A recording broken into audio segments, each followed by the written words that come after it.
Welcome to Logan's Comics, where myths breathe, gods scheme, and immortals hide in plain sight.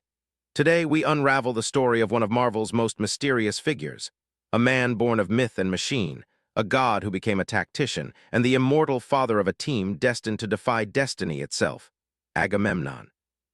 In the shadows of ancient Greece, long before the Avengers assembled or the X-Men took their first stand, there lived a man who outlasted empires. His name was Agamemnon, but not the one from Homer's Iliad. This Agamemnon was something far stranger.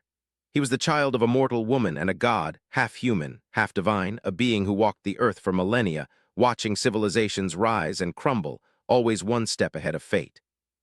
In Marvel Comics, Agamemnon made his debut in Incredible Hulk 376, 1990. But his story truly unfolds in the mythic saga of the Pantheon, an elite group of near-immortal warriors created by him to guide humanity's destiny. From the shadows of myth to the heart of modern warfare, Agamemnon transformed ancient wisdom into strategic brilliance. He wasn't just a leader, he was a manipulator orchestrating events across time. He built the Pantheon as both family and army. Ajax, Ulysses, Paris, Hector, names echoing the Trojan War, each a living weapon crafted to serve the greater good, or perhaps Agamemnon's hidden agenda. To them he was the benevolent patriarch, but beneath his calm wisdom lay something colder, an unshakable belief that humanity could not be trusted to save itself. Only he could. When the Hulk entered his life, everything changed. In Incredible Hulk 381-382, 1991, Bruce Banner, struggling to balance his rage and intellect, found an unlikely ally in Agamemnon. The Immortal saw something in Banner, a mind brilliant enough to reshape the world, and a monster powerful enough to enforce that vision. He welcomed Hulk into the Pantheon, offering him a home, a family, and purpose. But trust comes at a price. Deeper the Hulk went, the more he uncovered the truth. Agamemnon's immortality came not from divine blessing, but a pact with technology. His essence was stored in computers, his body reconstructed countless times, his mind uploaded beyond flesh. He was no longer a man or god, he was a network of control. The ultimate manipulator who could never die because he had become data itself. In Incredible Hulk 412, 1993, the truth shattered everything. The Pantheon discovered that their father, their god, had sold their future. He had made a deal to surrender his children's genetic material to alien forces in exchange for his own eternal life. The very man who taught them about honor and purpose had betrayed them for power. The Hulk, furious at this revelation, confronted him not just as a warrior, but as a symbol, man versus God, freedom versus control. Their battle wasn't fought for victory, but for meaning.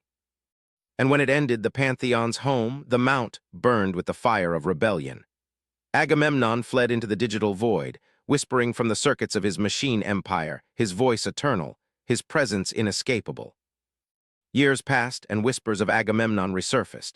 His consciousness, scattered through time and code, began influencing events from the background, manipulating descendants, reviving old Pantheon cells, and weaving himself into the age of technology.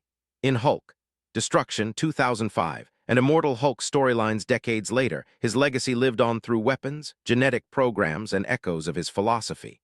Heroes and villains alike unknowingly walked paths he had predicted centuries ago.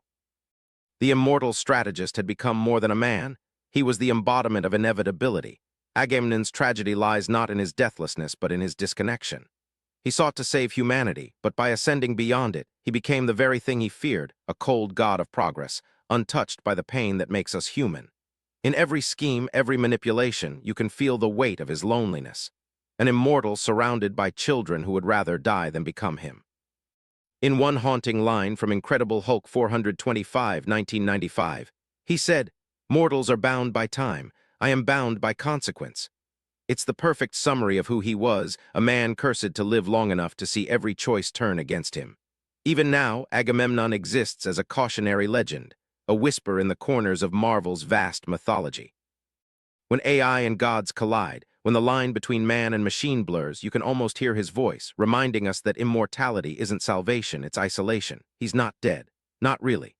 As long as the Pantheon's files exist, as long as the digital echoes of the Mount remain buried in Marvel's history, Agamemnon waits, watching, calculating. So remember, some gods don't fall.